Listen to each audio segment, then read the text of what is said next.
अस्सलाम वालेकुम फ्रेंड्स, उम्मीद है कि आप सब खैरियत से होंगे। तो आज आप लोगों को बहुत सारी बीमारियों का एक आसान सा छोटा सा इलाज बताने वाले हैं।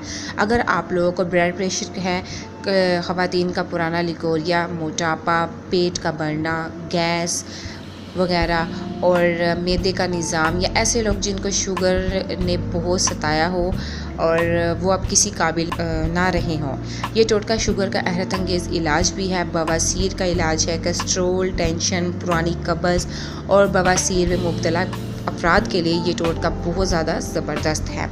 तो उसके लिए आप लोगों ने कुछ नहीं करना, सिर्फ आसान सी छोटी सी चीज़ लेनी है। तो इसके लिए सबसे पहले उसके लिए एक छोटी प्याली में एक बड़ा चम्मच जैतून का तेल, 2 चम्मच इसबगोल का छिलका और 1 चुटकी कलौंजी डाल देनी है। अच्छी तरह से इसको मिक्स करना है और उस चम्मच से पानी या दूध के हमरा आप लोगों ने ये खा लेना है।